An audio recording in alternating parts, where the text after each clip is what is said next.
Hey, now we're at Napoleon, Larry Lajoie. And how do you know if you're a good player? Back, Napoleon played at the turn of the century.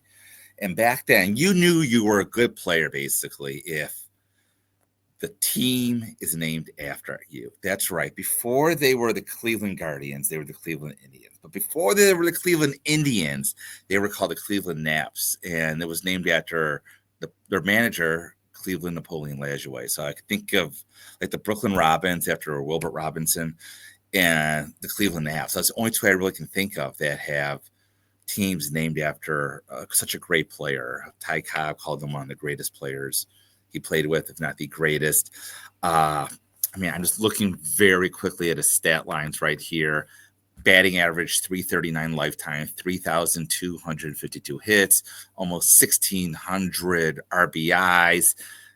This was a great player. And as great as he was not elected to the Hall of Fame in 1936, the initial class. He was elected the next year in 1937. So by the time the first class actually got together in 1939 with that very famous photo, the cops, of course, missing in, Lajoie is in there. So we're going to spend a lot of time on Napoleon Lajoie. The reason is he's very highly forged, very highly forged. Ron does a good job. And I spent a lot of time, probably about an hour, just trying to find what I think, again, these are my opinions, bad Larry Lajoie autographs. And the problem with Larry Lajoie is he was a great signer until he passed away in like 1957. He was a great signer. And why is that bad? Because towards the end of his life, his hand became shaky. And his autograph was not very consistent, unfortunately. He signed Napoleon, then in the 30s, they started getting to Larry Lajoie, and that opens it up for a lot of forgeries. And a lot of these forgeries have been passed off by authenticators as authentic. And as I always say, is once an autograph is deemed authentic once, it's authentic for life, whether or not it's real or not. And again, authentic to me does not mean real. Authentic means a certified TPA like PSA or JSA or Beckett said, okay, in our opinion, this is real. And so once it's authentic, it becomes authentic for life, which sucks for the most part. I know I've talked stories where I've actually gone back to Beckett and said, this is fake. And they say, oh, yeah, we'll change it. But that's rare and far between. Same thing with JSA.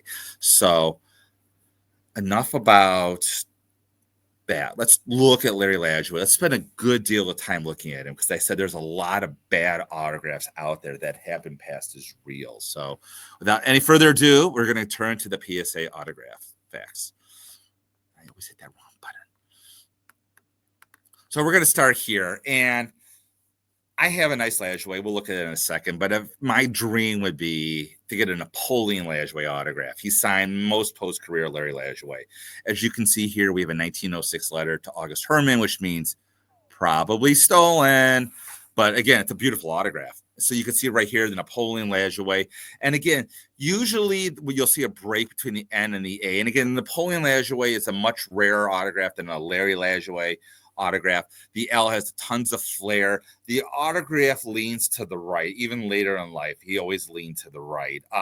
He very pronounced autographs. There's no question this is good right here. The E, this capital E right here, as they got later on in life and turned to a lowercase e, the break from the I and the E disappear. Let's just keep going. Again, this is sign again career we talked about here. Again, beautiful flair with the N and the L leans to the right. The J has a lot of flair to the left, and that continued on towards the end of his life.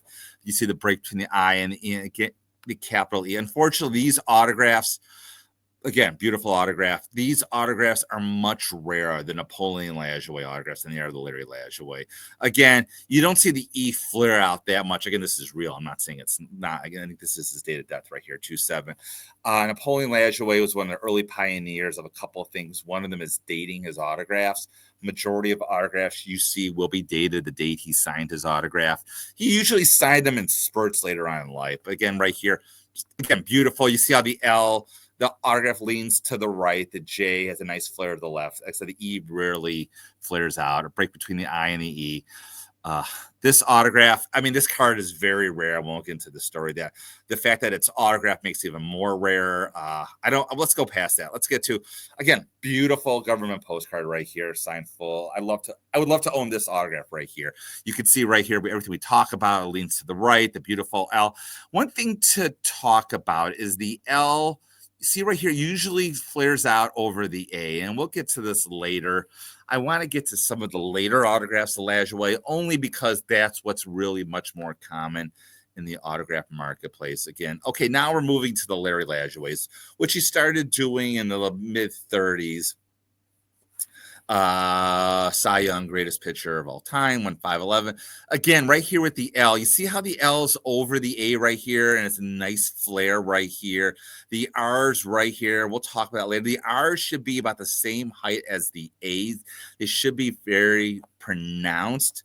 And the E right here, this is still a capital E with a little bit of flare, and the J flaring out to the left. As he got towards the 40s and 50s, the E, again, similar before. You see how the height of the R's are the same as the A. You see how, again, this A is over this L. Beautiful flare, the J, and everything leans to the right, a break between the I and the E. He's still at a capital E at the end of this point.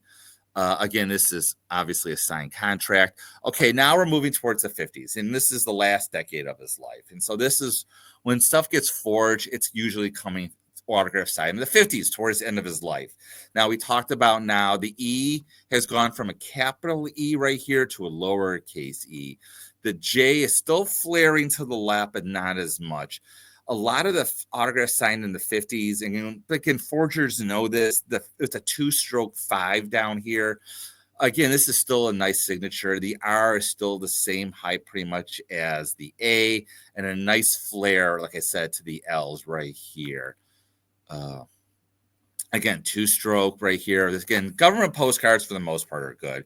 You don't see really any fakes with the government postcards. Again, right here, the A, you see the height is pretty much the same. Nice flare. Now we're getting the breaks between the J and the O, but the I is going to the E. You can see the height. Look at the height. It's all pretty much the same, especially high. The L's are obviously the highest point of his autograph. The J's are the lowest point of his autograph. Still has a nice signature. Another thing we talked about, he was an early pioneer of dating stuff. He was also an early pioneer of the ballpoint pen, as you can see right here. So by the 50s, he was signing a lot of stuff in ballpoint pen. I'm going to skip this for right now. We're going to come back later on to to his postcards right there. Again, the autographs he signed on baseballs are very rare, and I don't want to spend too much time on them because they're that rare. I mean, this is a little odd to me, even though majority of the autographs that do exist are signed side panel like this, not across here, but across the sign over the sweet spot. Usually the L doesn't go through the J like this. As you can see, and even baseballs, a lot of times he was still dating this, and he was starting to sign a little bit of baseballs. But this is a very shaky autograph. You can see right here, there's not a lot of flair to this L. It comes here, it's very wobbly, it comes up, it comes down. Is it fake? No, I wasn't there to see it. Would I buy this autograph? Absolutely not. With all the money in the world, I would not buy this autograph personally. Again, right here, 1955, we're getting towards the end of his life. And again, though, you can see right here, starting to shake the 2-stroke 5s, which we talked about. But again, you see the height is still good. The R's are still pronounced. The L and the A are over each other, at least with one of them. I think these are good. Don't get me wrong. Again, 55. Again, this is more what you want to see. A nice height on all top of these. Nice flare to the left. Again, there's a break. The A and the J are together and then breaks in between. Again, he was always a good signer. Now we're at 56. Again, we're toward the end of his life. But again, still a nice autograph. The A is open, and that's common. Again, what we want to see is the height of the A and the R. And we're going to look at a lot of fakes in a minute here. So, but again, the A is above the L. We want to see that with at least one of them, a break between the A and the J. And all this is connected. Again, really nice. I like this a lot. Again, we talked about baseballs. We said there should be, again, the data. These are dated. I feel a little bit better about this. The weird thing I don't like about this, honestly, is the fact that, again, the R looks a little off to me. The L here looks a little more compacted. This L right here, there's no break between the A and the J. And again, that doesn't mean it's necessarily bad, but it's very common for a break between the J and the OIE. I don't know why he was signed any different on the baseballs. It is a ballpoint pen, which is a little bit good. But again, just all these baseballs, they're just scary. Again, we're going back now to like more like 1939 right here. Excuse me. Again, break between the A and the J. He's still doing a capital E right here. But again, it's back to Larry. So again, sometimes in like early 50s, he changed from the capital E over here to the lowercase e attached. Again, nice height right here as we talked about this. I can't see what the date of this is down there. We're getting towards the end. Again, this is an older autograph, a beautiful autograph with the Napoleon Lajoie. We'll skip this. Again, this is Sigmund Berg. I mean, I have a Sigmund Berg in my collection. Again, this is 1950. These are good. He was one of the, I don't say that one pioneer government postcards, but he signed these envelopes all over. And again, you can see a beautiful height, nice consistency throughout. The L, the A is above the L. There's a break between the A and the J. So again, no doubt that this is good. Again, 1956. These are, again, still nice autographs. You see how the A is above the J, nice height right here. Again, two good autographs next to each other. I don't know why I did two. You can see there's a 2-stroke 5, which again, what you want to see. And again, this is the last 3 years of his life. This is the mid 80s, and he's still signing nice autographs. So if something's not signed nice, it's not worth the price to me. So we've gone through the PSA stuff. This is mine right here. This is a 1951 government postcard. Again, closed A's, which you want to see. The A above the L, which is what I want to see. I want to see the break between the A and the J right here. Again, nice height throughout. Again, government postcards, I rarely see these fake that are stamped. So let's move to some autographs that I think are questionable. And again, they talk about a lot of them right here. Let's look at this one right here, 1954.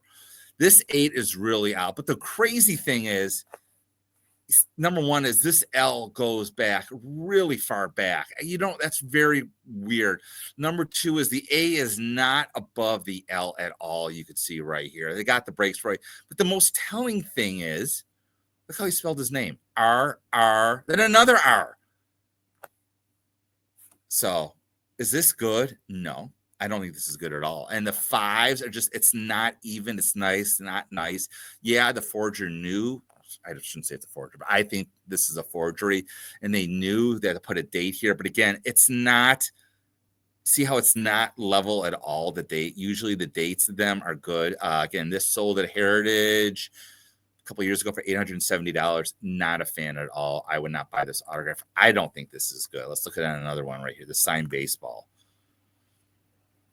Again, not a fan of this baseball at all. I just don't like how compact it is right here, number one. Number two is it looks like the forger realized, oh, wait, he started as an R. No, wait, I got to change it to a Y. You see how it's not over it? This LJ, I don't like any that just looks, the autograph looks like they didn't figure out how to spell his name right here. Looks like a Y. You know what I'm saying? Just everything. It's like LA. Is that a J? No. And there should be a break right here. Not a fan of this baseball at all. Let's look at some more I'm not a fan of. Anything sweet spot. Number one, this is a fountain pen. And by late 1950s, which I think this ball, late 1950s, he was signing with ballpoint pens. Unless someone handed him this ball and handed him their ballpoint pen. See how the J is just very sloppy, and yeah, it's a good height, but it's very shaky. There's no flair to this L, and this is towards the end of his life. I don't like anything where there's not a break between the A and the J. Just again, I am personally not a fan. If I had any amount of money, I would not be offering money to buy a sweet spot ball. Most of the balls, like I said, were signed on the side. Not a sweet spot ball at all. This is another thing that, again, Ron says to look out for these government postcards. Again, same right here. There's no flair, and even more telling is how he spelled the R, then another R. You know what I'm saying? There's no flair. It doesn't lean to the right at all. So it's just bad. Again, I don't want to speak for the other autographs on here. It's just Larry Lajoie. Not a fan at all. And this sold, as you can see right here, for $22.80. Let's look at some more autographs I'm just not a fan of. Again, this is, I think, the same forgers of other postcard we looked at earlier. This sold in 2003. But if you look right here, R, another R. Larry Lajoie didn't know how many R's he had in his name. I don't like how this L comes straight down either. Again, just no all around. And again, I know it's authenticated by Leaf and who knows what else. I am not a fan at all. And I don't blame REA for selling it. Their job is not to say, oh, it's something good or bad. Like Leaf passed it, so it must be good, so they sold it. So, I mean, REA is the best. Same thing with Heritage. I'm not saying anything bad about Heritage. Again, it has to do with the authentication. SGC encapsulate. This is one of those that I think. Wait, hold on. I think this one's good. Yeah. So let's little talk about the Larry Lajoie's good versus bad here. So again, I think Ron talks about some bad autographs right here, and I want to look at this one. You see here, it's a nice height, and the R are very well pronounced. Now let's look at this one right here. See how it's not as high right here? I don't know if you could see this at all. And again, these are very easy to forge. He had a very common name. I think this is what Ron is talking about with the forgeries. Usually these R's should be much higher, much up here. Again, this is a flat surface. It's not like a baseball, which you could argue is harder to sign. Again, let's look at this one. See how the nice height with the R's right here? And dated. Again, this one not dated at all. And he was known to date his autographs. And again, it's a ballpoint pen, so he probably signed this at home. Well, whoever signed it thought they were signing at home. Didn't date it. And again, very low R's right here. So you just need to be careful. Turning to eBay, this is a postcard that sold recently for $416. I mean, no flair. It's obviously not sorted by anyone. It's a very poor autograph. No flair with the J. I mean, it's just bad all around. It's bad. It's a fake. The price reflects it's a fake. So, and last one I want to look at, and I've done videos on Coach's Corner. And again, this is a good autograph, but it's a reproduction. This one posted this back in 2022 on one of the Facebook groups, and it's too good to be true. It looks like it was signed yesterday, probably because it was printed yesterday by Coach's Corner. So again, if something's too good to be true, it probably is. So that is 17 minutes looking at some bad Larry Lajoie's. Who's next? Next is like probably one of the ugliest autographs of the early autograph signers, and that is Kennesaw Landis. So thanks always for watching. If you, like I said, I just dropped another video with some nails, just private signings, autograph stuff coming up. Hit a like if you like that. And as always, keep collecting.